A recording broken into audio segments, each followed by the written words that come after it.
உபாகமத்தின் புஸ்தகம் 10ஆம் அதிகாரம் 18வது வசனம் சொல்கிறது, அவர் திக்கற்ற பிள்ளைக்கும் விதவைக்கும் நியாயம் செய்கிறவரும் அந்நியன் மேல் அன்பு வைத்து அவனுக்கு அன்னவஸ்திரம் கொடுக்கிறவருமாய் இருக்கிறார். ஆண்டவருடைய குணாதிசயத்தை குறித்து இங்கே சில காரியங்கள் சொல்லப்படுது. குறிப்பாக திக்கற்றவர் பிள்ளைக்கும் விதவைக்கும் அப்படின்னு இருக்கு. பொதுவாக அந்த கொஞ்ச நாட்களாக சில காரியங்கள் எங்களுக்கு அதிகமாக வரக்கூடியது என்ன அப்படின்னு சொல்லி பார்த்தீங்கன்னு சொன்னால், இந்த குடும்ப வாழ்க்கையில் குறிப்பாக பெண்கள் பிள்ளைகளுடைய சூழ்நிலைகளை நாங்கள் பார்த்து கொண்டே இருக்கிறோம். பல நேரங்களிலே வரக்கூடிய ஃபோன் கால்ஸாக இருக்கட்டும் அல்லது நேரடியாக பேசுகிற விஷயமாக இருக்கட்டும், இப்பொழுது கொஞ்ச நாட்களாக கணவன் மனைவி அல்லது குடும்பத்துக்குள்ளே இந்த சகிப்புத்தன்மை குறைஞ்சிக்கிட்டே போகுது. சகிப்புத்தன்மை குறைஞ்சிக்கிட்டே போகிறதுனுடைய விளைவு அதிகமாக பாதிக்கப்படுறது யாருன்னு கேட்டிங்கன்னா, பிள்ளைகள் தான் அதிகமாக பாதிக்கப்படுகிறார்கள். ஒரு காலகட்டத்தில் குடும்பம் பாதிக்கப்பட்டது அப்படின்லாம் நம்ம சொல்லிகிட்டே இருந்தோம். ஆனால் அடுத்த ஜென்ரேஷன், அடுத்த தலைமுறை என்னவாகிறது என்று சொல்லி பார்க்கும்போது, அந்த பிள்ளைகள் அதிகமாக மன ரீதியாகவும் சரி ஸ்பிரிச்சுவலாகவும் சரி அதிகமாக பாதிக்கப்படுகிறார்கள். பொதுவாகவே ஒரு பரவலாக ஒரு கருத்து இருக்குது, உங்களுக்கு தெரியும். மேலை நாடுகளுக்கு போய்ட்டோம், வெஸ்டர்ன் கண்ட்ரீஸ்க்கெலாம் போய்ட்டோம்னு சொன்னால் பொதுவாக பசங்க சர்ச்சுக்கு வரதில்லை, யூத் மோசமாக இருக்கிறாங்க அப்படின்னு சொல்லுவாங்க. ஏன் இப்போ இருக்கிற யூத் மோசமாக இருக்கிறாங்க, அந்த பசங்க ஏன் அப்படி இருக்கிறாங்க அப்படின்னு சொல்லி கொஞ்சம் அவங்களுடைய பேக்ரவுண்டெல்லாம் உட்காந்து பார்த்தோன்னு சொன்னால், பெரும்பாலும் 90% பெற்றோருடைய பாதிப்பு தான் பிள்ளைகளுக்கு இருக்கிறது. அங்கே டிவோர்ஸாக இருக்கட்டும், செப்பரேஷனாக இருக்கட்டும், அல்லது பிள்ளைகள் விஷயத்திலாக இருக்கட்டும், பெற்றோர் அவ்வளவு இப்போது கரிசனை உள்ளவர்களாக இல்லை. கடைசி காலத்தில் அன்பு தனிந்து போகும்னு இருக்கு இல்லையா, அதை நீங்கள் இப்போ நிறையா பார்க்குறோம். பிள்ளைகளை பற்றி கவலையே இல்லை, பிள்ளையை வச்சுக்கிட்டே சண்டை போடுறாங்க. பிள்ளை உங்கள்கிட்ட இருக்கட்டும் எங்கிட்ட இருக்கட்டும், எனக்கு வேணாம் நீங்களே வச்சுக்கோங்க அப்படின்லாம் பிள்ளைங்க எதிரில் என்ன செய்கிறாங்க, பேசிகிட்டே இருக்காங்க. இது அந்த பிள்ளை பார்த்துக்கிட்டே இருக்குது. ஸோ அதனுடைய விளைவு என்னவாக இருக்குது அப்படின்னு கேட்டிங்கன்னா, ஒரு பக்கம் தாய் தகப்பனுடைய அன்பு கிடைக்கல, அவங்க அப்படி போகிறாங்க. இன்னொரு பக்கம் அவர்கள் தவறான வழிக்கு போகிறதுக்கான காரணங்கள் அதிகமாகி காணப்படுகிறது. நிறைய யூத்ஸ்கிட்ட உட்காந்து பேச பேச பேச பேச அவங்கள நம்ம சொல்கிறோம், அவங்க பசங்களாம் இப்படி இருக்காங்க என்ன இருக்காங்கன்னு சொல்லி. ஆனால் அவங்களோட உட்காந்து பேச பேசும்போது பார்த்தீங்கன்னா அவனுடைய ப்ராப்ளம்ஸ் வேறு மாதிரி இருக்குது. இப்போது நம்ம காலகட்டத்தில் நான் சொல்வேன், நமக்கு முன்னாடி உள்ள காலகட்டத்திலாம் பெற்றோர் எப்படி இருந்தாங்க அப்படின்னு கேட்டால், என்ன பிரச்சனை ஆனாலும் பிள்ளை என்ன செய்ய மாட்டாங்க, விட மாட்டாங்க. பிள்ளைகளுக்காகவாது என்ன செய்வாங்க, அது இப்படி ஒரு ஒரு வேர்டு ஒன்று சொல்லுவாங்க, பிள்ளைகளுக்காகவாது நம்ம என்ன செய்யணும், சேர்ந்து வாழணும் அப்படிம்பாங்க. இப்போ அப்படி இல்லை, பிள்ளைகளை பற்றின கரிசனையே இல்லை. அவங்க தனியாக வாழ்கிறதுக்கு தயாராகிறாங்க. அதனால் அதனோட பாதிக்கப்படுறது யாருன்னா பிள்ளைகள் தான் அதிக அளவு. அதுக்கப்புறம் அந்த குடும்பம் பாதிக்கப்படுது. அப்போ அந்த திக்கற்ற பிள்ளைகள் அப்படின்னா என்ன அர்த்தம் அப்படின்னா, ஆதரவற்ற பிள்ளைகள். பெற்றோர் இருப்பாங்க, ஆனால் அவங்களுக்கு என்ன இருக்காது, அன்பு இருக்காது, அவங்கள நேசிக்கிறதுக்கு ஆள் இருக்காது. அதனுடைய விளைவு அவன் அந்த அன்பையோ அந்த நேசத்தையோ வேறு எங்கேயோ ஒரு பக்கம் திருப்புறான். திருப்பும்போது உலகம் அவனை ஆட்கொள்கிறது. உலகம் எப்போவுமே கெட்டுதான் இருக்குது.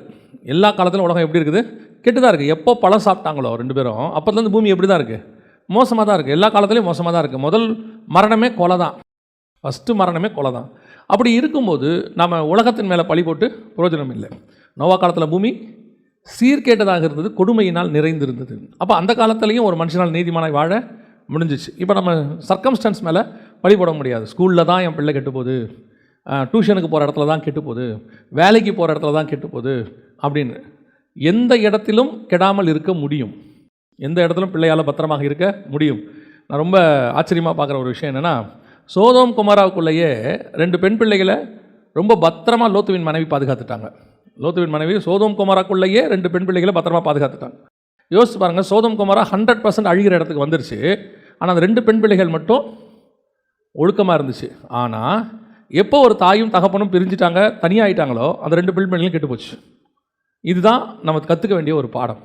திக்கற்ற பிள்ளைகள் ஆகும் பொழுது அந்த பிள்ளைகள் ஒரு செப்பரேஷன். பெற்றோர் தயவுசெய்து உங்களோட பார்க்குறத விட அடுத்த ஜென்ரேஷனை பாருங்கள்.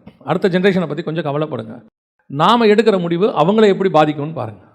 இன்றைக்கி நிறைய செப்பரேட் ஆகிற பெற்றோரால் பிள்ளைகளை கண்டிக்க முடியல, கேள்வி கேட்க முடியல. நீ என்ன பெரிய ஒழுங்கான்னு பிள்ளைங்க கேட்குது. அப்பாக்களுக்கு அம்மாக்களை விட அப்பாக்களுக்கு கொஞ்சம் பொறுப்பு குறைவு தான், அம்மாக்களுக்கு பொறுப்பு ஜாஸ்தி. அப்படி இருக்கும்போது பிள்ளைகள் கேட்குற கேள்விக்கு அம்மாக்களால் என்ன செய்ய முடியல, பதில் சொல்ல முடியல. இன்றைக்கி நிறைய பிரச்சனை அங்கே தான் இருக்குது. அப்போ அந்த திக்கற்ற பிள்ளைகள் அப்படின்னு சொல்லக்கூடியதான இவர்களுக்கு கர்த்தர் சொல்கிறாரு, உபாகமத்தின் புஸ்தகம் 10ஆம் அதிகாரம் 18ஆம் வசனம் வாசிங்க பார்ப்போம். திக்கற்ற பிள்ளைக்கும் விதவைக்கும் நியாயம் செய்கிறவராக இருக்கிறார். ஆதரவு அளிக்கிறாருங்கிறது வேற, அவர் ஆதரவாக இருக்கிறாரு அப்படிங்கிறது வேற. அவர்களுக்கும் கர்த்தர் என்ன செய்கிறாராம், நியாயம் ஒன்று செய்கிறார். அவர்களுக்கு தேவையானபடி ஒரு ரைச்சஸ்னஸ் ஒன்று ஆண்டவர் செய்கிறார். வேதாகமத்தில் இப்படிப்பட்ட சில ஆட்களை நாம் நெகட்டிவாகவே பார்க்குறோம். இங்கே அப்பா அம்மாவோட வளர்ந்தவங்க நிறைய பேர் இருக்கிறாங்க. ஒரு சிலர் அம்மா இல்லாமல் வளர்ந்தவங்க இருக்கிறாங்க. ஒரு சிலர் அப்பா இல்லாமல் வளர்றவங்க இருக்கிறாங்க. 2 பேருமே இருப்பாங்க, ஆனால் தனியாக வளர்கிறவங்க இருப்பாங்க. பிள்ளைகள் அவர்கள் குடும்பம் பாமாகிற வரைக்கும் அவர்கள் பெற்றோரோடு இருப்பது தான் சரி. அப்படி இருப்பது நல்லது. ஏன்னா அதுக்கு தான் ஆண்டவர் பெற்றோரை கொடுத்துருக்கிறார், பாதுகாப்பாக கொடுத்துருக்கிறார்.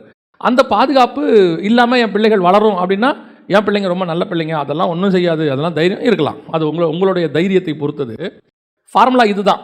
நைட்டில் கண்ணு முழிக்கக்கூடாதுங்கிறது தான் ஃபார்முலா. அட போங்க, நைட்டில் தாங்க எல்லாமே ஜாலியாக இருக்குது அப்படின்னா, இன்றைக்கி உலகமே நைட்டில் முழிச்சிருக்கு அப்படின்னா அது சூழ்நிலை, அது சக்ஸஸாக கூட உங்களுக்கு தோணும். ஆனால் இயற்கை பிரமாணம் எதுன்னு கேட்டிங்கன்னா, நைட்டில் தூங்கணுங்கிறது இயற்கை பிரமாணம். அதே மாதிரி தான் பிள்ளைகள் தனியாக வளருவாங்க, தனியாக இருப்பாங்க, அவங்களே பார்த்துப்பாங்க. பல நேரங்களில் பெற்றோர் என்பவர்கள் வந்து ஒரு வேலி மாதிரி, ஒரு தோட்டக்காரர் மாதிரி, ஒரு பாதுகாவல் மாதிரி. நம்ம பிள்ளைகள் நல்லவங்க தான், பிசாசு கெட்டவன், நம்ம என்ன செய்ய முடியும்? பல நேரத்தில் ஏன் ஆண்டவர் இந்த உறவுகள், எதுக்கு ஒரு நாட்டுக்கு கோட்டைன்னு ஒன்று கொடுக்கணும், சுவர்னு ஒன்று கொடுக்கணும், பாதுகாப்புன்னு ஒன்று கொடுக்கணும்? ஏன் ஒரு வீட்டுக்கு நம்ம கதவுன்னு கொடுக்கணும்? யோசித்து பாருங்கள். எங்கள் ஏரியாவில் எல்லோரும் ரொம்ப நல்லவங்க, அதனால் நாங்கள் நைட்டில் கதவை பூட்டாமையே தான் தூங்குவோம். நான் சொல்கிறீங்க, பூட்டுறோம் தானே, அது ஒரு பிரமாணம். அந்த மாதிரி தான் இதுவும். பல நேரங்களில் நாம் இந்த பிள்ளைகளை, இன்றைக்கி சூழ்நிலை வேறு, பெரும்பாலும் நாம் வந்துட்டு பிள்ளைகளை திக்கற்றவர்களாக விடக்கூடாது. அப்போ பல நேரங்களில் நாம் எப்படி இந்த சூழ்நிலைக்குள்ளே கடந்து போகிறோமோ அதை பேஸ் பண்ணி தான் நமக்கு நடக்குது எல்லாமே. அப்போ இந்த ஆதரவற்ற, திக்கற்ற, பெற்றோரால் இதாக்கப்பட்டதான பிள்ளைகளுடைய சூழ்நிலைகள் எப்படி இருக்குது அப்படின்னு சொல்லும்போது, கர்த்தர் அவர்களுக்கு எப்படி நியாயம் செய்கிறார். அப்போ இந்த வசனத்தை வாசிக்கும் போது, உபாகமம் 10:18 வாசிக்கும் போது ஒரு சில காரியங்களை கர்த்தர் ஞாபகத்துக்கு கொண்டு வந்தார். முதலாவதாக வேதாகமத்தில் ஒரு மனுஷனை குறித்து நாம் பார்க்கிறோம். வாசிங்கள். ஆதியாகமம் 21:14 வாசிங்கள். ஆபிரகாம் அதிகாலையில் எழுந்து அப்பத்தையும் ஒரு துருத்தி தண்ணீரையும் எடுத்து ஆகாருடைய தோளின் மேல் வைத்து பிள்ளையையும் ஒப்புக் கொடுத்து அவளை அனுப்பிவிட்டான். அவள் புறப்பட்டு போய் பெயர்செபாவின் வனாந்தரத்திலே அலைந்து திரிந்தாள். இது ஆகாருடைய சம்பவம், நம்ம எல்லாருக்கும் தெரியும். இது ஆகாருடைய சம்பவம் அல்ல, இஸ்மவேலுடைய சம்பவம். அந்த அதிகாரம் முழுக்க கீழே வாசிச்சிங்கன்னா, கர்த்தர் பிள்ளையின் சத்தத்தை கேட்டார், கர்த்தர் பிள்ளையோடு கூட இருந்தார், அப்புறம் வந்து பிள்ளை வளர்ந்து வருகிற வரை. இதில் முழுக்க பார்த்தீங்கன்னு சொன்னால், அந்த இடத்துல பிள்ளையை பற்றி தான் ஆண்டவர் பேசிக்கிட்டே வருவார். ஆகாரை பற்றி அல்ல, பிள்ளையை பற்றி பேசிக்கிட்டே வருவார். பிள்ளை வளர்ந்து வரும் அளவும் கர்த்தர் பிள்ளையோடு கூட இருந்தார் அப்படின்னு சொல்லிட்டு முழுக்க நீங்கள் பார்த்தீங்கன்னு சொன்னால் பிள்ளையை பற்றி கர்த்தர் பேசுவார்.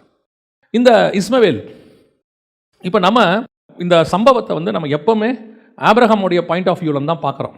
பைபிள் அப்படி தான் எழுதுது, ஆபிரகாம் பாயிண்ட் ஆஃப் வியூவில் தான் பார்க்குறோம். ஆபிரகாம் அனுப்பிவிட்டார். ஏன் அனுப்பினார்? கர்த்தர் அனுப்ப சொன்னார். உண்மை, அதில் எந்த மாற்று கருத்துமே இல்லை. அதுக்கு பின்னாடி நிறைய தேவனுடைய திட்டம் இருந்தது. ஏன்னு சொன்னால், ஈசாக்கும் இஸ்மவேலும் ஒன்றாக வளரவே முடியாது. ஈசாக்குடைய ஆசீர்வாதங்கள் இஸ்மவேலுக்கு போக முடியாது. இஸ்மவேலுக்கு தனி ஆசீர்வாதத்தை கர்த்தர் வச்சுட்டார். 17:20 இருக்குது. இஸ்மவேலுக்காகவும் நீ செய்த விண்ணப்பத்தை கேட்டேன், நான் அவனை ஆசீர்வதித்து அவனை மிகவும் அதிகமாக பலுகி பெருகவும் பண்ணுவேன். ஸோ இந்த வாக்குத்தத்தம் இஸ்மவேலுக்கு ஆண்டவர் கொடுத்துட்டார். பிள்ளை பிறந்த உடனே கொடுத்துட்டாரு. ஸோ இது வந்து ஆபிரகாமுக்கு தெரியும். இது ஆபிரகாமுடைய பாயிண்ட் ஆஃப் வியூவில் வந்து சரி. இஸ்மவேலுடைய பாயிண்ட் ஆஃப் வியூவில் வந்து கொஞ்சம் பாருங்களேன். இஸ்மவேலுடைய பாயிண்ட் ஆஃப் வியூவில் வந்து பாருங்கள். வசனம் சொல்லுது, பிள்ளையையும் ஒப்பு கொடுத்து அப்படின்னு இருக்குது. அப்போ பிள்ளைக்கு என்ன வயசு இருக்குன்னு பார்த்தீங்கன்னா, குறைஞ்சபட்சம் 14 வயசு இருக்கும். அதிகம் எவ்வளோன்னு தெரியாது. ஏன்னு சொன்னால், இஸ்மவேல் பிறந்து கிட்டத்தட்ட 13 வருஷம் கழித்து தான் ஈசாக்கு பிறக்கிறான். ஆபிரகாமுக்கு 86 வயசில் இஸ்மவேல், 100 வயசில் தான் யார் பிறக்கிறா? ஈசாக்கு பிறந்த பிறகு தான் இந்த சம்பவம் நடக்குது. அப்போனா குறைஞ்சபட்சம் இஸ்மவேலுக்கு ஒரு 14 வயசு இருக்கும். 14லேருந்து 15 வயசுக்கு மேலே தான் இருக்கும், கீழே இருக்காது. ஸோ வெல் மெச்சூர்டு பர்சன், நல்ல ஒரு வாலிப பிராயம் உள்ளதான டீனேஜ் 13க்கு மேலே உள்ளதான ஒருத்தன். இவன் இப்போ தாயோட கொட்டு அவனை அனுப்பும்போது, ஆபிரகாமுடைய சிச்சுவேஷன் அவன் அனுப்ப சொல்லும் போது, ஆபிரகாம் அனுப்பும்போது நல்லா கவனிச்சிங்கன்னா இஸ்மவேலுக்கு தெரிகிறது, நம்ம அப்பா வந்து நம்மளை என்ன செய்கிறாரு, அம்மாவோட விரட்டி விடுறாருன்னு தெரியுது. இது ஆண்டவர் சொன்னார், ஆபிரகாம் செய்கிறார். ஆபிரகாம் மேலே எந்த தவறும் இல்லை, அது கர்த்தருக்கும் ஆபிரகாமுக்கும் உள்ளது. இந்த ஆபிரகாம் நீங்கள் நல்லா கவனித்து பார்த்தீங்கன்னா, ஆண்டவர் பேரில் அவன் செய்கிறது எல்லாமே எல்லாருக்கும் தப்பாகவே தெரியும். அவன் செய்கிறதெல்லாம் சரி, ஆனால் ஆண்டவர் சொன்னதை செய்யும் போது அவன் எல்லாருக்கும் எப்படி ஆகிறான்? கெட்டவனை போலவே மாறுவான். இப்போ பாருங்கள், ஆறான்லேருந்து ஆண்டவர் சொல்கிறார், உன் தகப்பன் வீட்டை விட்டுட்டு போ அப்படின்னு சொல்கிறார். சொல்லும்போது அவங்க அப்பாவுக்கு ஒரு 145 வயசு, இவனுக்கு ஒரு 70 வயசு. போன்னு சொல்லும் போது, அப்பா நான் போகிறேன், உங்கள் வீட்டுக்கிட்ட எல்லாத்தையும் விட்டுட்டு என் மனைவியை கூட்டிகிட்டு போகிறேன். இன்றைக்கி ஒரு பையன் வந்து வயசான அப்பா கிட்ட, உங்களை விட்டுட்டு என் ஒய்ஃபை கூட்டிகிட்டு நான் தனியாக போகிறேன்னு சொன்னால் அப்பா என்ன சொல்லுவார்? இப்போ ஆபிரகாம் சொல்கிறான், இல்லைப்பா ஆண்டவர் சொன்னார் நான் கானானுக்கு போகிறேன், ஆண்டவர் சொன்னார் போயிட்டார். இது முதல் இன்சிடென்ட். ரெண்டாவது, லோத்தை அனுப்ப சொல்கிறார் ஆண்டவர். லோத்தையும் அனுப்பி விட்டான். இப்போ அவன் என்ன நினைப்பான்? எங்கள் சித்தப்பா கூப்பிட்டு வந்தார், நல்லா கானானுக்கு வந்தோடனே என்ன பண்ணிட்டார்? வெட்டி விட்டார், போன்னு சொல்லிட்டார். இது 2வது. 3வது, ஒரு நல்ல ஒரு 12-15 வயசு ஒரு பையனை தோல் மேலே தண்ணி வச்சு ஒய்ஃபை கூப்பிட்டு இவனை கூட்டிகிட்டு போய் இனிமேட் நீங்கள் இருக்காத, உன்னை எனக்கு தேவையில்லை, ஆண்டவர் அனுப்ப சொல்லிட்டாரு அப்படின்னு சொன்னால் அந்த பையன் என்ன நினைப்பான்? எங்கள் அப்பா என்ன சாராளுக்கு குழந்தை பிறந்த உடனே எங்கள் அப்பா அது வரைக்கும் என்னை அன்பாக தான் வச்சுருந்தாரு, நல்லா வச்சுருந்தாரு. அந்த குழந்தை பிறந்துச்சு, பிறந்த உடனே எங்கள் அப்பா என்னை விரட்டி விட்டார். இது இஸ்மவேலுடைய பாயிண்ட் ஆஃப் வியூ. அது அப்படியே இருக்கட்டும். ஒரு நாள் காலைல பையனை கூப்பிட்றாரு, ஈசாக்க வா நம்ம போயிட்டு வருவோம். எங்கே போகிறோம்? ஆண்டவர் ஒரு இடத்துக்கு போக சொல்லியிருக்காரு, நம்ம 2 பேரும் போயிட்டு வருவோம். போகிறாரு, மேலே போய் படுக்க வச்சு கையை கட்டி கத்தியை வாங்குறாரு. என்ன நினச்சிருப்பான் அவன்? எங்கள் அப்பா என்னை எது கூப்பிட்டு வந்தார்? கொல்றதுக்கு கூப்பிட்டு வந்திருக்கிறாரு. யோசித்து பாருங்க, ஆபிரகாமுடைய வியூவில் அவன் செய்கிறது எல்லாமே சரி. கர்த்தர் சொன்னார். ஆனால் உலகத்தின் வியூவில் ஆபிரகாம் செய்கிறது எல்லாமே அநியாயம், அக்கிரமம். பையனை கொல்ல பார்க்குறான், பையனை விரட்டி விட்டுட்டான், அப்பா அம்மா விட்டுட்டு வந்துட்டான். போதாததுக்கு இருக்கிற ஒரே பையனை கொலை பண்ண பார்க்குறான். இப்படி தானே வேர்ல்டு சொல்லும். எத்தனை பேர் நம்புவாங்க? அது எப்படிங்க ஒரே பையனை ஆண்டவர் கொல்ல சொல்லுவாரா? இன்றைக்கி நம்ம ஆண்டவர் சொன்னால் ஒத்துப்போமா? உன் பையனை கொல்லுன்னு சொன்னால் ஒத்துப்போமா? அது எப்படிங்க ஆண்டவர் கொல்ல சொல்லார்? கேட்போம் தானே. ஆண்டவர் அவனை அப்படி தான் சொன்னார், கொல்ல விடலை, காப்பாற்றிட்டார். ஆனால் வியூ உலகத்தின் பார்வையில் இதுதான் நன்மை செய்து தீங்கு அனுபவி. கர்த்தருக்கு நீங்கள் ஒன்று செய்யும் போது உலகம் உங்களை என்ன செய்யாது? ஏற்றுக்கொள்ளாது, ஒத்துக்கொள்ளாது. உலகம் உங்களை பகைக்கும். எங்கே நம்ம இங்கே மிஸ்டேக் ஆகும் தெரியுமா? உலகத்துக்கிட்ட நல்ல பேர் வாங்குறதா, ஆண்டவர்கிட்ட நல்ல பேர் வாங்குறதா? நீங்கள் தேவன்கிட்ட நல்ல பேர் வாங்கணும்னு முடிவு எடுத்துட்டீங்கன்னா உலகம் உங்களை பகைக்கத்தான் செய்யும். பல நேரங்களில் நீங்கள் கெட்டவர்களை போல ப்ரொஜெக்ட் பண்ணப்படுவீர்கள். ஊர்களுக்கு போய் வேலை பார்க்குறவங்க இருக்காங்க, நிறையா இருக்கும், அந்த ட்ரான்ஸ்ஃபர் ஆகிறவங்களாம் இருக்காங்க. பல நேரங்களுக்கு பிள்ளைகளுக்கு அவைலபிளாக இருக்க மாட்டாங்க. பிள்ளைங்க வியூவில் எப்படி இருக்கும் தெரியுமா? எங்கள் அப்பா இப்படி வேலைன்னு சுற்றிகிட்டே இருப்பார், எங்கள் வீட்டிலே இருக்க மாட்டார், எங்கள் நல்லது போலதுக்கு அவர் இருக்கவே மாட்டார். ஆமாம், ஆனால் எதுக்கு சுற்றினார்? யாருக்காக சுற்றினார்? எதுக்காக கஷ்டப்பட்டார்? 5 வருஷம் போய் வெளிநாட்டில் இருப்பாங்க, பாவமாக இருக்கும். இங்கே இருக்கிற என்ன தெரியுமா சொல்லுவான்? எங்கள் அப்பா எதுக்கும் வரமாட்டார், எங்கள் அம்மா தான் எங்களை இருந்து பத்திரமா பார்த்துக்கிட்டாங்க. அது பொறுப்பு, பார்த்துக்கிட்டாங்க. ஆனால் அந்த அம்மா இருக்கிறாங்கன்றதுனால தான் அந்த ஐயா போய் அந்த 5 வருஷம் பாலைவனத்தில் வேலை பார்க்குறான், சவுதி அரேபியாவில் எங்கேயோ வேலை பார்க்குறான். ஆனால் அந்த ஆளுடைய தியாகம் என்ன செய்யாது? தெரியவே தெரியாது. நம்ம ராங்காகவே விழும், ப்ரொஜெக்ஷன் தப்பாக. நிறைய தகப்பன்மாருக்கு ப்ரொஜெக்ஷன் தப்பாகவே விழும். பல நேரங்களுக்கு பிள்ளைகளுக்கு தகப்பன்மார் ராங்காகவே தெரியும், ராங் ப்ரொஜெக்ஷன். இஸ்மவேலோட வியூ யோசித்து பாருங்கள். எங்கள் அப்பா என்னை விரட்டி விட்டார், ஒன்றும் கொடுக்கல, ஒரு துருத்தியில் தண்ணியை கொடுத்து என்னை விரட்டி விட்டார். எங்கள் அம்மா அலைஞ்சு திரிஞ்சாங்க. உண்மை, தேவன் தான் அனுப்ப சொன்னார். அப்போ தேவன் இரக்கம் இல்லாதவரா? பல நேரங்களில் பிள்ளைகள் கேள்வி கேட்குறாங்க, எங்களை ஏன் ஆண்டவர் இந்த மாதிரி நடத்தினார்? எங்களை எதுக்கு ஆண்டவர் இவ்வளோ கஷ்டத்துக்குள்ள நடத்தினார்? ஏன் எங்களை சொந்தக்காரங்களாம் ஏமாத்தினாங்க? ஏன் அப்புறம் ஆண்டவர் அதில் பார்த்துக்க மாட்டாரா? ஆண்டவர் தான் சில நேரத்தில் உன்னை அப்படி அனுமதி கொடுக்குறார். ஏன் தெரியுமா? ஆபிரகாம் உன் தகப்பனாக இருக்கிறத விட தேவன் உனக்கு தகப்பனாக இருக்க வேண்டும் என்று விரும்புகிறார். ஆபிரகாம் உனக்கு கொடுக்க போகிறது ஒரு துருத்தி தண்ணி, கர்த்தர் கொடுக்க போகிறது ஒரு நீரூற்று. பின்னாடி வசனம் சொல்லுது, ஆதியாகமத்தின் புஸ்தகம் 21ஆம் அதிகாரம் 19வது வசனம். தேவன் அவளுடைய கண்களை திறந்தார், அப்பொழுது அவள் ஒரு தண்ணீர் துறவை கண்டு அது துருத்தியிலே தண்ணீர் நிரப்பி பிள்ளைக்கு கொடுத்தாள். தேவன் பிள்ளையுடனே இருந்தார், அவன் வளர்ந்து வனாந்தரத்தில் குடியிருந்து வில்வித்துவில் வல்லவன். அப்படின்னா என்ன அர்த்தம்? ஆபிரகாம் கொடுத்த தண்ணி ஒரு நாளைக்கு தான் வரும். நாம் இப்போ ஆபிரகாமை குற்றப்படுத்திட்டே இருக்கிறோம், நம்மளை ஏமாத்தினவங்களை குற்றப்படுத்திட்டே இருக்கிறோம். எங்கள் அப்பா அப்படி பண்ணிட்டார், சொத்து வைக்காமல் போயிட்டார், எங்கள் அப்பா என்னை விரட்டி விட்டார், நானும் எங்கள் அம்மாவும் தனியாக இருந்தோம். உண்மைதான், அதில் எந்த மாற்று கருத்தும் இல்லை. அப்போ ஆண்டவருக்கு தெரியாதா என்னை ஏன் இந்த கஷ்டத்தில் நடத்தினாரு? நானும் எங்கள் அம்மாவும் கஷ்டப்பட்டு வளர்ந்தோமே, அப்போல்லாம் ஆண்டவர் இல்லையா? இன்னைக்கு இந்த கேள்வி கேட்குற அளவுக்கு வந்து உட்காந்துருக்கீங்கல்ல, இது வரைக்கும் உங்களை உயிரோட வச்சது யார்? இந்த கேள்வி கேட்குற வரைக்கும் உங்களை ஜீவனோடு கூட வச்சது யார்? அவ்வளவு கஷ்டத்துக்கு நடுவுலையும் நீ சாகாமல் உன்னை பாதுகாத்தது யார்? இஸ்மவேல் தேவனை பார்த்து கேள்வி கேட்கவே முடியாது. ஏன்? ஒருவேளை உன் தகப்பன் உனக்கு ஒரு துருத்தி தண்ணியோடு கூட உன்னை அனுப்பிவிட்டு இருக்கலாம், ஆனால் ஒரு துறவையை உனக்காக உண்டாக்கினவர் ஒருவர் உன்னோடு கூட இருக்கிறார். நான் அப்பா இல்லைன்னு கஷ்டப்பட்டுக்கிட்டு இருக்கிறோமே, எங்கள் அப்பா சரியாக வளர்க்கல, என்னை விரட்டி விட்டாரு, யாரும் இல்லை, தனியாக விட்டுட்டோமே, நம்ம அந்த குறையை தான் பார்த்துக்கிட்டு இருக்கிறோமே ஒழிய, வசனம் தெளிவாக சொல்லுது, உன்னை அப்படி அனுப்பிவிட சொன்னதே கர்த்தர் தான். பல நேரங்களில் உன்னை நடத்துனது கர்த்தர் தான். ஏன்? நீ அங்கே இருந்தீங்கன்னா பெரிய ஜாதி ஆக முடியாது. சில இடங்களில் உன்னை கர்த்தர் வைக்காம பிரித்து கொண்டு வந்ததுக்கு காரணம் இருக்கு. ஈசாக்கு கூட இருந்தால் நீ என்னைக்கும் பெரிய ஜாதி ஆக முடியாது. இஸ்மவேலுக்கு கர்த்தர் சொன்னது இதுதான். என்ன சொன்னார்? அவனையும் நான் பெரிய ஜாதி ஆக்குவேன். நீ எப்போ ஈசா கூட இருந்தாலும் அடிமை பெண்ணின் மகனாகத்தான் இருப்ப. எவ்வளவு நாள் ஈசா கூட இருந்தாலும் வசனம் உனக்கு என்னதான் சொல்லும்? அடிமை பெண்ணின் மகன் தான். ஆனால் உன்னை கர்த்தர் பிரித்து கொண்டு வந்து உன்னை தனியாக ஒரு பெரிய ஜாதியாக மாற்ற விரும்பினார். நீ இருக்கிற இடத்துல இருந்தா நீ பெரிய ஆள் ஆக முடியாது. கர்த்தர் உன்னை பிரித்து கொண்டு வந்ததுக்கு ஒரு முகாந்தரம் உண்டு. நீ துஷ்ட மனுஷன் தான். இஸ்மவேல் யாரு? துஷ்ட மனுஷன். நம்ம இஸ்மவேல்னு சொல்றோமே, கலாத்தியர்கள் நிருபத்தில் வாசிக்கும் போது ஆகாரை பார்த்து சொல்லும்போது நியாயப்பிரமாணம் என்று சொல்றார். அவர் வந்து இஸ்ரவேலர்களுக்கு ஈக்குவலா இஸ்மவேலை உருவாக்கப்படுத்துறார். ஆவியானவர் அந்த இடத்துல கொண்டு வரார். கலாத்தியர்கள் நிருபம் 4ஆம் அதிகாரம் 22, 23, 24 வசனம் சொல்லுது, ஆபிரகாமுக்கு 2 குமாரர்கள் இருந்தார் என்று எழுதியிருக்கிறது. ஒருவன் அடிமையானவரிடத்தில் பிறந்தவன், ஒருவன் சுயாதீனம் உள்ளவரிடத்தில் பிறந்தவன். அடிமையானவரிடத்தில் பிறந்தவன் மாம்சத்தின்படி பிறந்தான், சுயாதீனம் உள்ளவரிடத்தில் பிறந்தவன் வாக்குத்தத்தத்தின்படி பிறந்தான். இவைகள் ஞான அர்த்தம் உள்ளவைகள். அந்த 2 ஸ்திரீகள் 2 ஏற்பாடுகளாம். ஒன்று சீனாய் மலையில் உண்டான ஏற்பாடு, அது அடிமைத்தனத்துக்குள்ளான பிள்ளை பெறுகிறது, அது ஆகார் என்பவள் தானே. ஆகாரை கொண்டு வந்து நியாயப்பிரமாணத்துக்கு லிங்க் பண்றார். கீழே சாராளை கொண்டு வந்து சுயாதீன பிரமாணம் உங்களுக்கும் எனக்கும் ஈக்குவலாக கொண்டு வரார். அப்படி பார்த்தீங்கன்னு சொன்னா இஸ்மவேல் என்பது கர்த்தர் பிரித்து கொண்டு வந்த ஒரு பிரமாணம், கர்த்தர் பிரித்து கொண்டு வந்த ஒரு ஜாதி, ஒரு இனம். கர்த்தர் ஏன் கொண்டு வந்தார்? நீ ஈசா கூட இருந்தால் பெரிய ஆள் ஆக முடியாது, நீ அடிமையாவே தான் இருப்ப. அப்போ கொஞ்ச நாள் உன்னை பிரித்து எடுக்கும்போது நீ வனாந்தரத்தின் பாதைக்கு போக வேண்டியது இருக்கு. துருத்தியில் தண்ணி வச்சு அமுச்சு விட்டுருப்பாங்க. ஒரு கடமைக்கு, ஒரு சடங்காச்சாரத்துக்கு அல்லது ஒரு பேருக்கு ஏதோ ஒன்று கொடுத்து உன்னை ஒதுக்கி விட்டுருப்பாங்க. நான் ஆண்டவர் சொல்றாரு, அவங்க கொடுத்ததை வச்சு உன்னை காப்பாற்றிக்க நீ முடியாது. நான் உனக்கு ஒரு துறவு வச்சிருக்கிறேன். இதுதான் கர்த்தர் உனக்கு செய்கிற நியாயம். திக்கற்ற பிள்ளைக்கு கர்த்தர் செய்கிற நியாயம் என்ன? ஒரு வியூவில் போய் இப்போ ஆபிரகாமை போய் கேட்குறாரு இஸ்மவேல், ஏன்பா என்னை விரட்டி விட்டீங்க? நானும் உங்கள் பையன் தானே, நீங்கள் தானே ஆசாசியாக வளர்த்தீங்க, ஏன்பா என்னை விரட்டி விட்டீங்கன்னு சொன்னால் ஆபிரகாம் என்ன பதில் சொல்லுவார்? ஆபிரகாம் இருக்கிற ஒரே பதில், கர்த்தர் உன்னை விரட்டி விட சொன்னார்ப்பா. அப்போ அது கூட எனக்கு வசனமாக தான் இருந்துச்சு. வசனம் சொல்லுது, இந்த வார்த்தை ஆபிரகாமுக்கு வசனமாக இருந்தது, கஷ்டமாக தான் இருந்துச்சு. கர்த்தர் சொன்னார், நான் செஞ்சேன். இப்போ இஸ்மவேல் அடுத்து யார்கிட்ட போகணும்? கர்த்தர் இடத்துல போகணும். ஏன் ஆண்டவர் என்னை விரட்டி விட சொன்னீங்க? நான் எங்கள் அப்பாவோட நல்லா தானே இருந்தேன். இப்போ ஆண்டவர் சொல்வார், நீ உங்கள் அப்பா கூட இருந்தால் கடைசி வரைக்கும் அடிமையான இடத்தில் பிறந்தவன். நீ உங்கள் அப்பா விட்டு வந்துட்ட, நான் தான் உன்னை அனுப்பிவிட சொன்னேன். ஏன் தெரியுமா? உன்னை ஒரு பெரிய ஜாதி ஆக்குவதற்கு, உன்னை ஆசீர்வதிப்பதற்கு. எவ்வளோ காலங்கள் நம்ம இருந்த இடத்துல இருந்திருந்தோம்னா இந்நேரம் நம்ம எப்படியோ தான் இருந்திருப்போம். கர்த்தர் நம்மளை பிரித்து கொண்டு வந்தார், தனியாக கொண்டு வந்தார். வந்த உடனே வனாந்தரம் வந்துச்சு, கஷ்டம் வந்துச்சு, தண்ணிக்கே கஷ்டம் வந்துச்சு, சாப்பாட்டுக்கு கஷ்டம் வந்துச்சு, அலைஞ்சு திரிகிற காலம் ஒன்று இருந்துச்சு. ஆகார் அலைந்து திரிந்தாள்.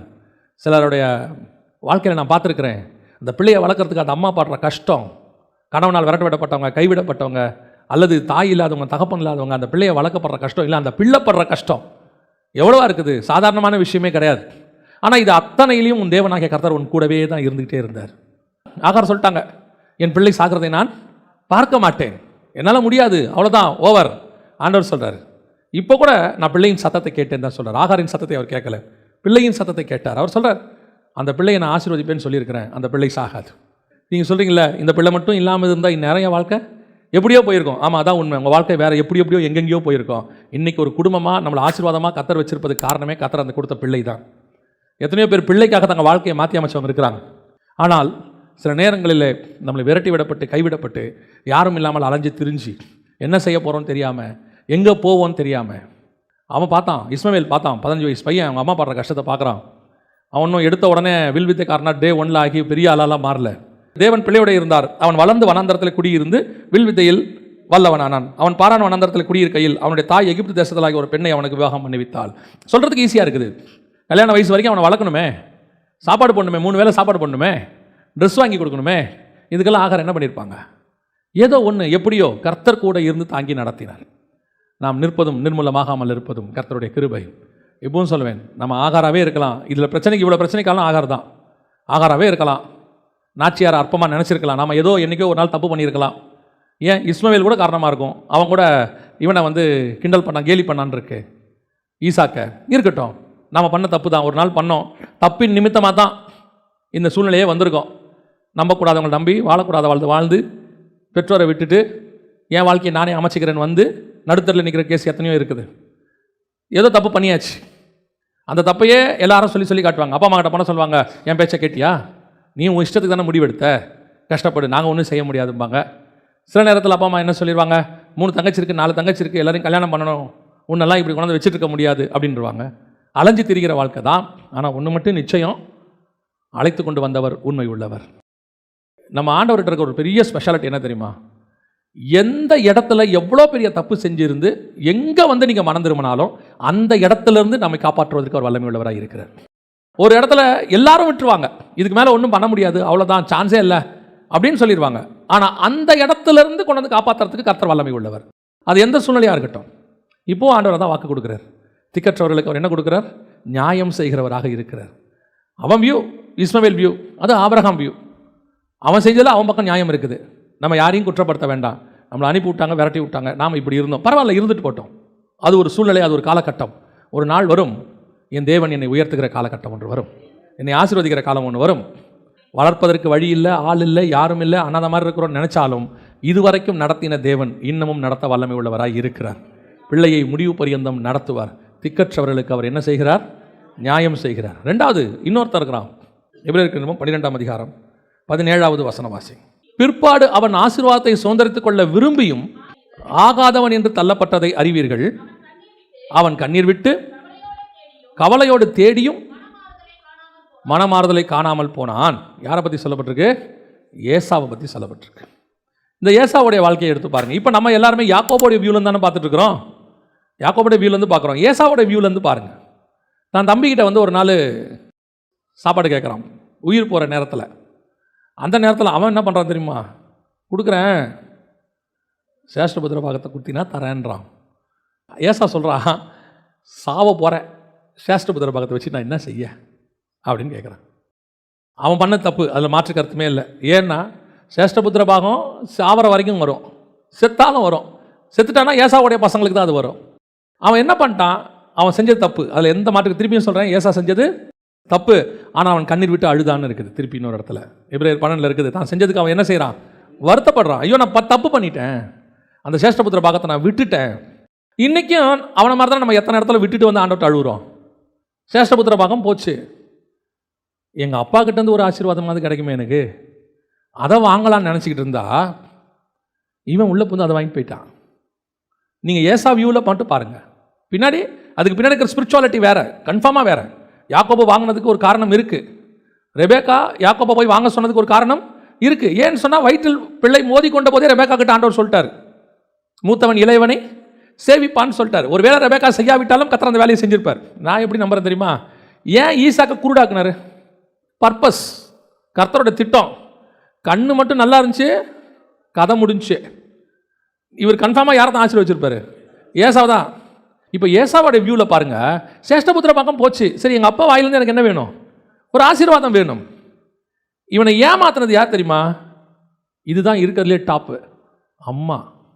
உலகத்திலேயே நம்ம நம்புறது யாரை தான்? அம்மாவை தான். நான் இந்த ஒரு குறிப்பிட்ட சில வருஷங்களை பார்க்குறேன்.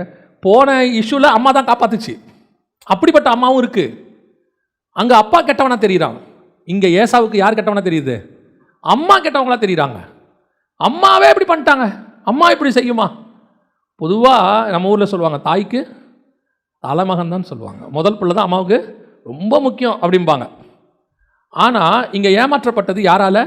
அம்மாவால் தான் அவன் ஏமாற்றப்படுறான். எங்கள் அம்மா இந்த வேலையை செய்யுமா? எங்கள் அம்மா ஏன் இப்படி எனக்கு பண்ணாங்க?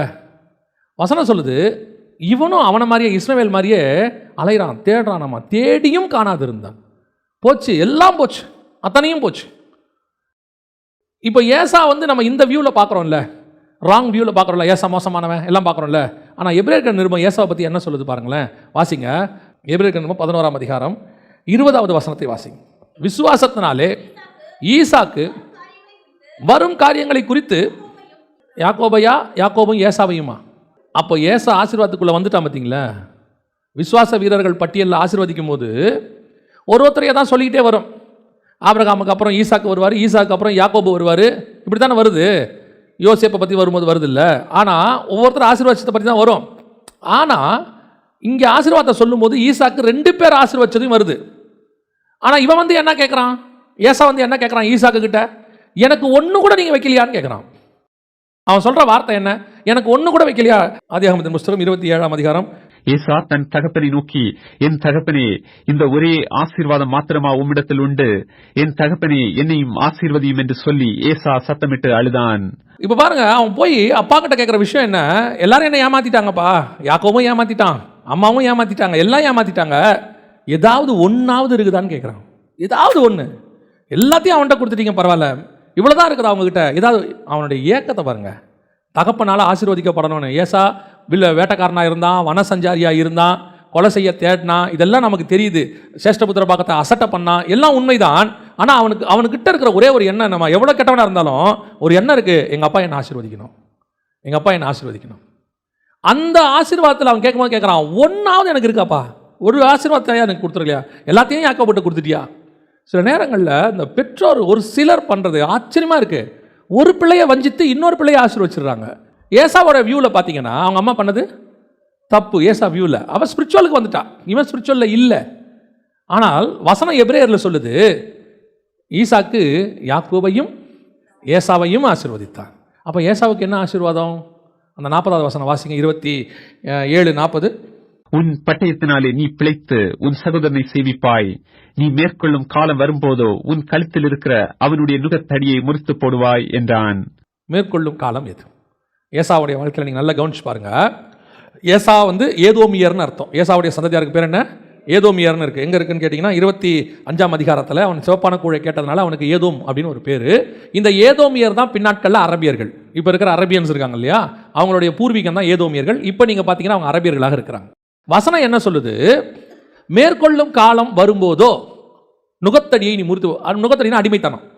நீ அவனை சேவிப்பாய் எல்லாம் சொல்லிட்டு, இந்த அடிமைத்தனம் உனக்கு எப்போ போகும்? நீ மேற்கொள்ளும் காலம் வரும்போது. எந்த மேற்கொள்ளும் காலம் வரும்போது?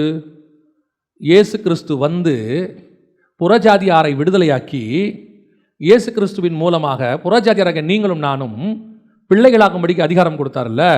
சேஷ்டபுத்திர பாகம் இஸ்ரவேலுக்கு இருந்தது, இப்போ சேஷ்டபுத்திர பாகம் இயேசு கிறிஸ்து வழியாய் நமக்கு வந்து விட்டது. இப்போ நீங்களும் நான் தான் பிள்ளைகளாக இருக்கிறோம். சரி, இதில் ஏசாவுக்கு என்ன நியாயம் செய்யப்பட்டது? அதான் கேள்வி. ஏசா கிட்ட யாக்கோபு தந்திரமாக சேஷ்டபுத்திர பாகத்தை வாங்கினான்ல, அவனுக்கே தெரியாமல் யாக்கோபு கிட்ட இருந்து ஒன்று வாங்கி ஏசா கையில் கத்தர் கொடுத்துட்டாரு. என்ன கொடுத்தாரு? வாசிங்க, ஆதியாகமத்தின் புஸ்தகம் 25ஆம் அதிகாரம் 34வது வசனத்தை வாசிங்க. அப்பொழுது யாக்கோபு ஏசாவுக்கு அப்பத்தையும் பயிற்றங்கூளையும் கொடுத்தான். அவன் புசித்து குடித்து எழுந்திருந்து. ஏசா யாக்கோபு உயிர் போதுன்னு என்ன கேட்டான்? கூழ் கேட்டான். இவன் என்ன கொடுத்தான்? அப்பத்தையும் கூழையும் கொடுத்தான். கூழ் என்ன கலர் கூழ்? அங்கே வசனம் இருக்குது, சிவப்பு கூழ். யாக்கோபு தந்திரமாக சேஷ்டபுத்திர பாகத்தை வாங்கினா, ஆனால் வாங்கும்போது அவனுக்கு தெரியாமலேயே கையில் இருக்கிற கம்யூனியனை அவங்க கையில் கொடுத்துட்டான். அப்பத்தையும் சிவப்பான கூழுங்கிறது, அப்பமும் சிவப்பான கூழ், அப்பமும் ரசத்துக்குமான அடையாளம். இஸ்ரவேல் கையில் இருக்கிற கம்யூனியன் புறஜாதி கைக்கு போயிடுச்சு. அதை தான் இயேசு உங்களுக்கும் எனக்கும் எடுத்து நம்ம கையில் கொடுத்துட்டாரு. நுகத்தடி முறிக்கப்பட்டது, அடிமைத்தனம் முறியடிக்கப்பட்டது, உங்களுக்கும் எனக்கும் பரலோகத்துக்கான வாசல் திறந்து விட்டுச்சு. இஸ்ரவேலுக்கு சேஷ்டபுத்திர பாகம் போயிடுச்சு, அவங்க தந்திரமாக வாங்கிட்டாங்க. நாம வெகுலி. பல நேரத்தில் நான் சொல்வேன், நம்மளை பெற்றோர் ஏமாற்றலாம், ஆனால் அவங்களுக்கே தெரியாமல் ஆண்டவர் நமக்கென்று ஒரு ஆசீர்வாதத்தை தனியாக எடுத்து வைத்திருந்தார். அப்பமும் கூட கையில் வந்துருச்சு. மேற்கொள்ளும் காலம் வரும்போதோ அடிமைத்தனம் முறியடிக்கப்பட்டது. யாக்கோபு நினச்சிக்கிட்டாரு, அப்பா சேஷ்டபுத்திர பாகம் வந்துருச்சு, ஏசாக்கு இனிமேட்டு ஈசாக்குகளுடைய எந்த சேஷ்டபுத்திர பாகம் வராது. ஆபிரகாம் ஈசாக்கு யாக்கோபுன்னு தான் சொல்லுவாங்க, இனி ஏசான்னு சொல்ல மாட்டாங்க. ஆண்டவர் பார்த்தாரு, உண்மைதான் யாக்கோபு, ஆபிரகாம் ஈசாக்கு யாக்கோபு தான் உண்மை. ஆனால் புறஜாதியாருடைய அப்பமும் ரசமும் அது ஏசா கைக்கு போட்டோம், அவன் குடிக்கட்டும். ஒரு நாள் நுகத்தடி முறியடிக்கப்படும். இந்த புறஜாதியார் சேஷ்டபுத்திர பாகம் இல்லை, பிள்ளைகளாகும்படிக்கு கர்த்தர் அதிகாரம் கொடுத்தார். நமக்கு மூத்த சகோதரர் இயேசு, நாம் அவருக்குரிய தம்பிகளாக தங்கைகளாக 2வது குமாரராக கர்த்தர் நம்மளை செலக்ட் பண்ணிட்டார். ரோமர் 8:29 அப்படி தான் சொல்லுது. முதற் பேரானவருடைய சாயலுக்கு இருக்கும்படி கர்த்தர் எவர்களை முன்னறிந்தாரோ நம்மை குமாரனின் சாயலுக்கு ஒப்பாக முன்னறிந்திருக்கிறார். நம்மகிட்டேருந்து ஏமாற்றி வாங்கிட்டு போட்டோம். இப்பவும் சொல்கிறேன், நம்மளை ஏமாற்றிட்டோம், சொத்து ஏமாற்றிட்டோம், நம்மளை விட்டு எல்லாத்தையும் எடுத்துக்கிட்டு போட்டோம், என்ன வேணாலும் செய்யட்டும், ஆனால் அவர்களுக்கே தெரியாமல் நம்மை ஆசீர்வதிக்கிறவர் ஒருவர் நம்மோடு கூட இருக்கிறார். எப்படி இந்த ஆசீர்வாதம் வந்துச்சு? ஒரு நாள் உன்னை ஏமாத்தின உன்னை பார்த்து கேட்பாங்க, ஒன்றுமே இல்லாமல் இருந்தால் எப்படி மேலே வந்த? நீங்கள்லாம் சேர்ந்து என்னை ஏமாத்தினீங்க, ஒரே ஒருத்தர் என்னை ஆசீர்வதிச்சிட்டார். ஒரு குடும்பம் என்னை ஏமாத்துச்சு, ஒரு தேவன் என்னை ஆசீர்வதிச்சார். ஒரு அப்பா அம்மா என்னை ஏமாத்தினாங்க, ஒரு அப்பா என்னை ஆசீர்வதிச்சிட்டார். அவ்வளோதான். நீங்கள் எத்தனை பேர் வேணால் சேர்ந்து ஏமாத்துங்க, ஆசீர்வதிக்கிற ஒருத்தர் என் கூட நின்றுட்டு இருக்கிறாரு. உங்களுக்கு தெரியாமலேயே ஆசீர்வாதத்தை என் கையில் கொண்டு கொடுத்துருவார். பல நேரத்தில் அப்படி தான் நடக்கும். நம்ம அவ்வளோ மோசமானவங்க தான், ஆனாலும் கர்த்தர் நம்மை தந்து எடுத்தார். கர்த்தர் நம்மளை செலக்ட் பண்ணினார், வேறு பிரிச்சார். நம்மை தாய் ஏமாற்றி இருக்கலாம், சகோதரனை ஏமாற்றி இருக்கலாம், எல்லாத்தையும் வாங்கிட்டு போயிருக்கலாம், ஒன்று கூட இல்லாமல் பண்ணியிருக்கலாம், எல்லாமே ஜீரோ. ஆனால் ஒன்றை கர்த்தர் நமக்கு எடுத்து வச்சிருந்தார், நமக்கு முன்பதாகவே கர்த்தர் நியமித்து வைத்திருந்தார். அதை தான் ஈசா கிட்ட போய் கேட்டான், ஏசா ஒன்று கூட இல்லையா ஆண்டவரே, எனக்கு ஒன்று கூட இல்லையாப்பா? அந்த ஒன்று என்ன தெரியுமா? காலம் வரும்போது நுகத்தடி முறித்து போடப்பட்டது. உன் கையில் உனக்கே தெரியாமல் அப்பமும் ரசமும் தம்பி கொடுத்துட்டு போயிட்டான். இஸ்ரவேலேருந்து அப்பமும் ரசமும் எங்கே வந்துருச்சு? நம்ம கைக்கு வந்துருச்சு. இனி கர்த்தர் நம்மளை மாற்றி வச்சிருக்கிறார். கடைசியாக இன்னொருத்தர் இருக்கிறான். லூக்கா எழுதின சுவிசேஷம் 1ஆம் அதிகாரம் 80வது வசனத்தை வாசி. அந்த பிள்ளை வளர்ந்து ஆவியிலே பலம் கொண்டு இஸ்ரவேலுக்கு தன்னை காண்பிக்கும் நாள் வரைக்கும். யாரு? யோவான் ஸ்நானகன். இவன் யார் தெரியுமா? ஆக்சுவலா பெரிய ஆசாரியனுடைய பையன், சகரியாவின் மகன். அந்த 2ஆம் அதிகாரத்தில் பார்க்குறோம், சகரியா தான் அவங்களுடைய அப்பாவாக இருக்கிறான். அவன் போய் தான் வந்து அந்த இதில் ஆசாரிப்பு கூட இருக்குது, தேவாலயத்தில் போயிட்டு எல்லா வேலையும் செய்கிறான். அந்த பெரிய ஆசாரியத்துவத்தை, அவனை முறைமையின்படி ஆசாரியத்துவம் செய்யக்கூடியவன், அவனுடைய பையன் தான் யார்? யோவான் ஸ்நானகன். பெரிய ஆசாரியனுடைய பையன். ஆனால் வசனம் சொல்லுது, அந்த பிள்ளை வளர்ந்து ஆவியிலே பலம் கொண்டு இஸ்ரவேலுக்கு தன்னை காண்பிக்கும் நாள் வரைக்கும் எங்கே இருந்தான்? ஏன் வனாந்தரத்தில் இருந்தான்? வனாந்தரத்தில் ஏன் இருந்தான்? ஆசாரியனுடைய பையன் தானே. ஆசாரியன்லாம் அந்த காலத்தில் பயங்கர ஆசீர்வாதமாக இருந்தாங்களாமா. அந்த காலகட்டத்தில் ஆசீர்வாதமாக இருந்திருக்கிறாங்க. அந்த காலகட்டத்தில் இவன் ஏன் வனாந்தரத்துக்கு போனா?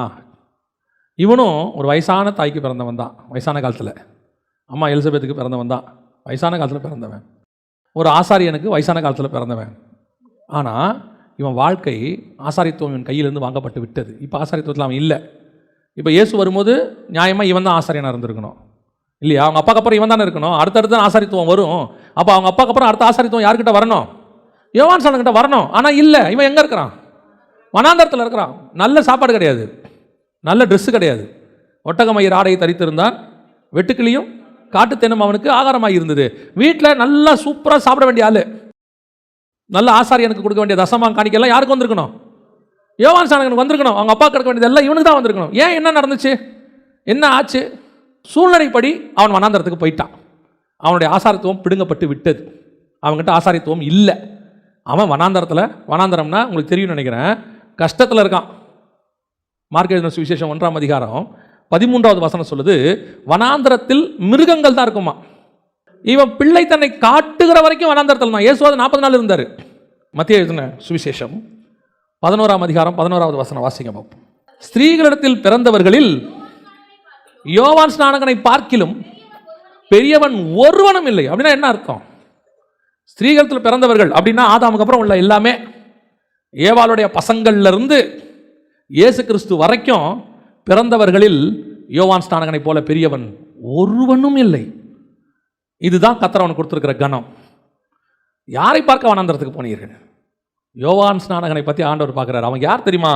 ஏற்றுக்கொள்ள நீங்கள் மனதாக இருந்தால் அவன் வருகிறவனாகிய எலியா அவன்தான். நீ உன்னுடைய ஆசாரித்துவம் போயிருக்கோம், உன்னுடைய எல்லாத்தையும் எடுத்து விட்டுருப்பாங்க.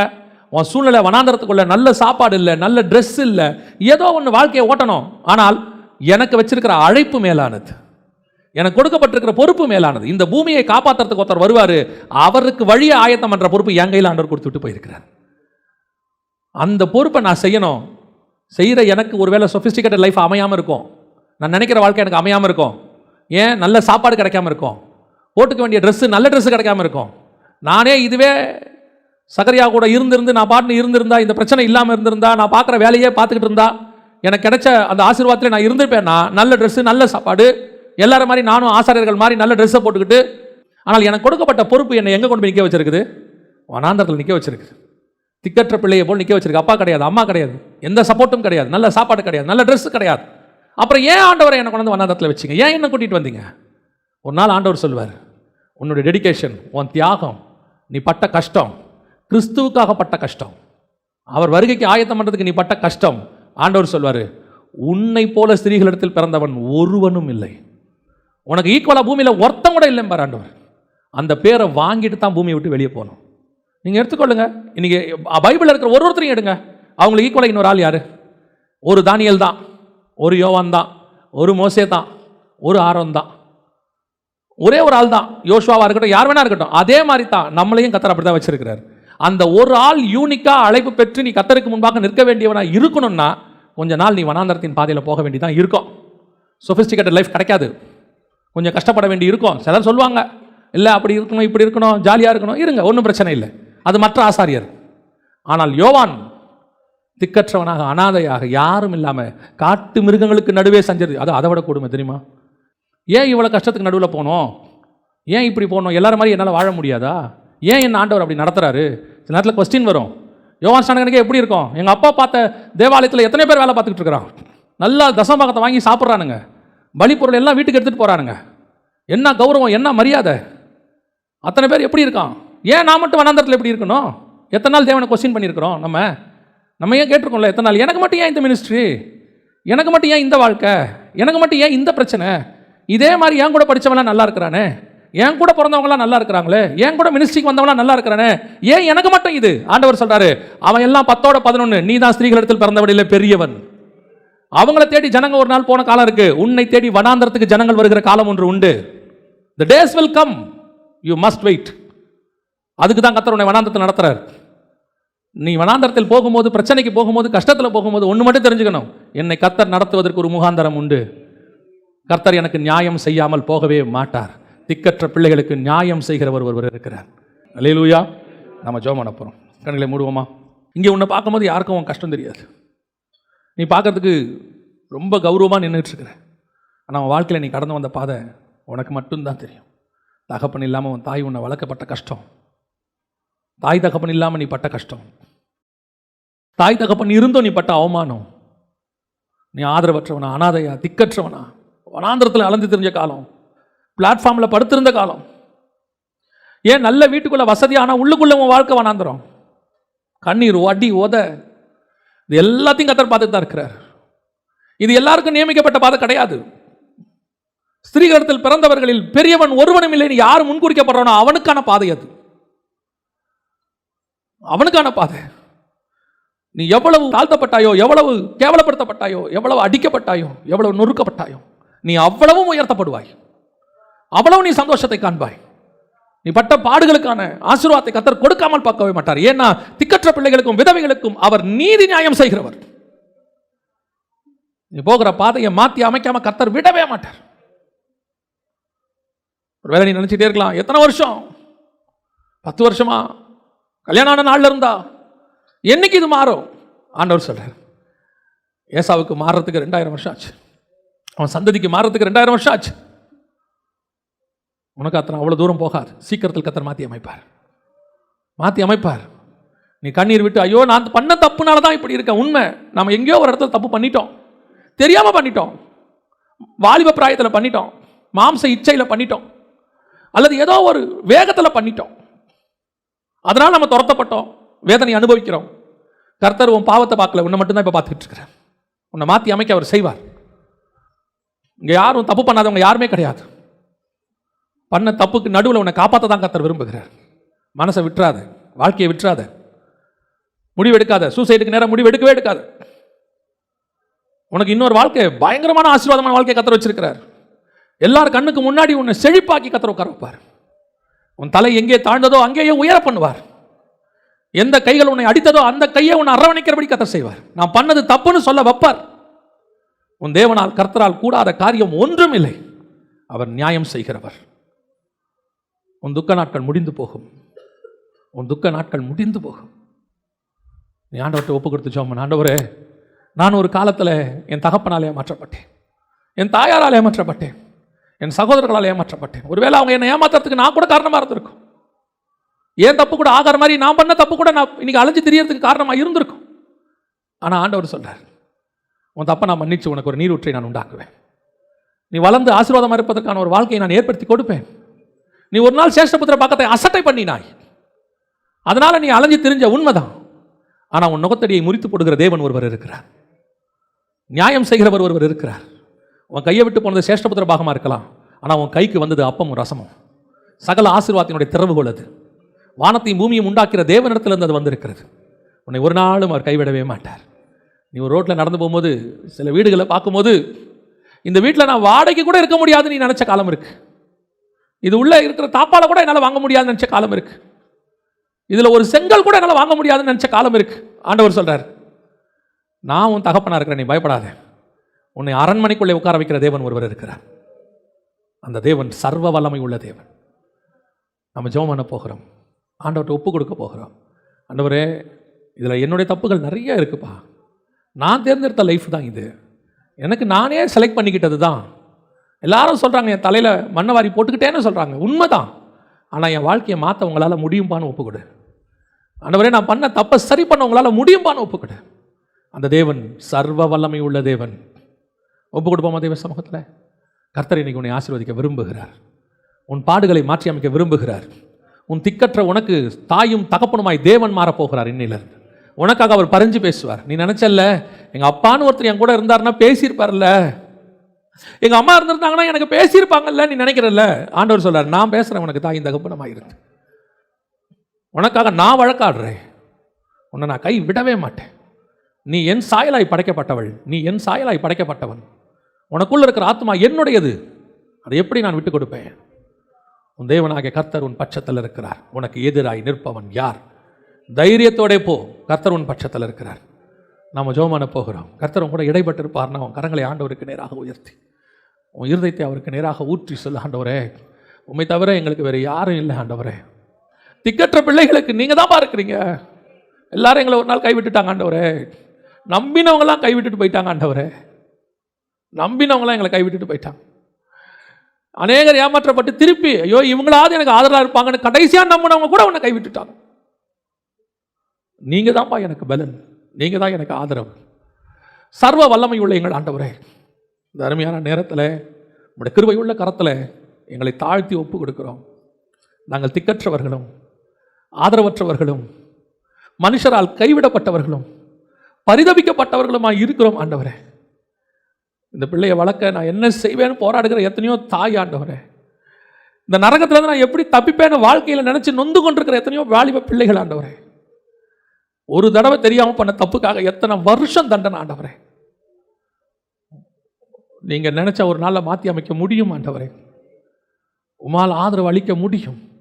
எங்களுக்கு நியாயம் செய்கிறவர் ஆண்டவரே. இவ்வளோ கஷ்டத்துக்கு பிறகும் எங்கள் பிள்ளைங்க உங்களை தான்ப்பா நோக்கி பார்க்குது. எப்படியாவது எங்கள் அப்பா கிட்ட ஒரு விடுதலை வந்துடாதான்னு நோக்கி பார்க்குது ஆண்டவரே. எப்படியாவது எங்களுக்கு ஒரு மீட்பு வந்துடாதான்னு நோக்கி பார்க்குது ஆண்டவரே.